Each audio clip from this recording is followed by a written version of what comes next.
pleasure to welcome you to the seminar. This year we've focused very much on housing. Housing for me has to be at the heart of wellbeing. There's no doubt in my mind that good quality, warm, safe housing is the bedrock of community.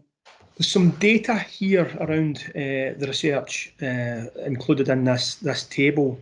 It's a real rich mine of information. As I said, this is the 6th year that we've undertaken this research. If you look at the dark green in the table, where the darkest green is, that shows where these issues are felt the worst. When I talk about community structure, what I mean are those sort of public spaces and bumping places where people actually interact. And designing those in has been found to be highly effective in improving people's well-being, improving their life satisfaction, their purpose, joy and happiness.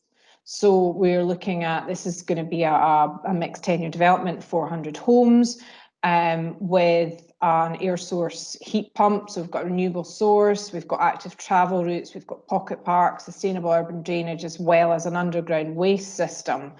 Obviously, all of this comes with a price tag.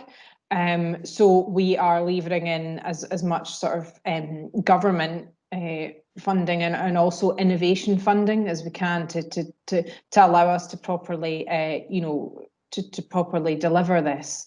We thought we'd renew our efforts to have a kind of one city move on campaign to get that massive number of homes that we need for people to move into so that they're not stuck in emergency or temporary accommodation.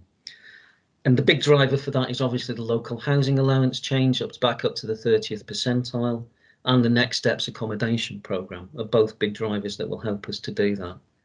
And in essence, we've set up a project called the Edinburgh Home demonstrator programme, which Tricia referred to earlier on.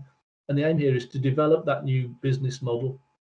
We want to demonstrate that it works on around about 1,000 homes, which will be built to net zero carbon standards.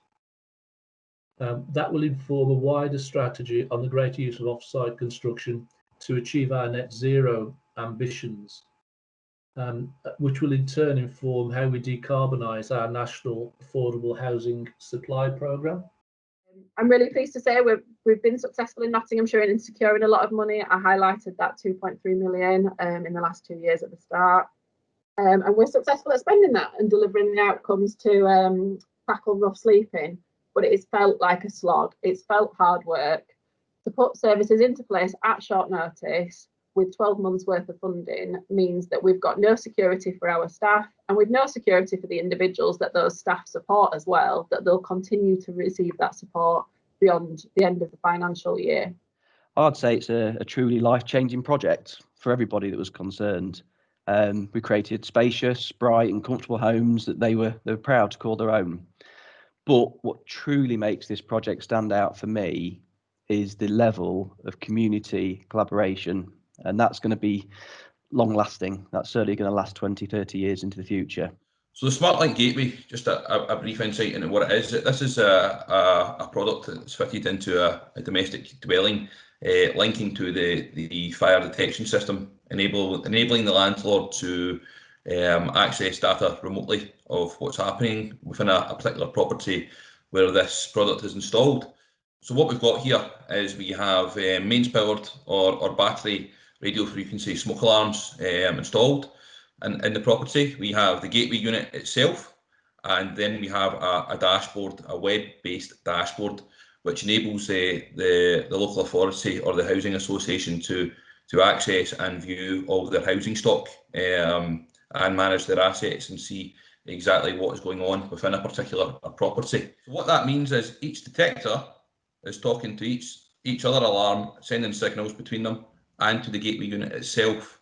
So if one detector was to go down, if it was removed by a tenant, then that information and that data is still being sent to the gateway, and in turn that information is still being sent to the cloud.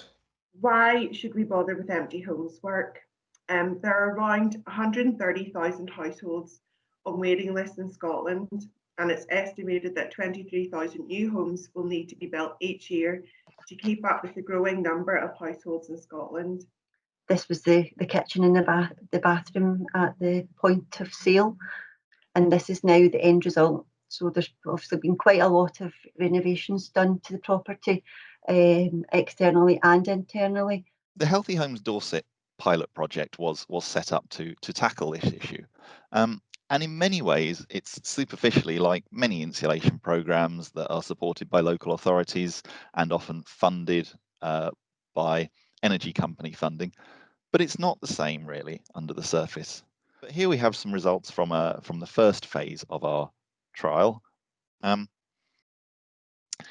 they were quite encouraging. We were targeting and getting the right people involved. I've had a great 2 days. I've really enjoyed this morning's session, and I hope that you have too. And I'd like to thank all our presenters again, and thank the APSE team, thank Vicky and all the team for pulling all this together.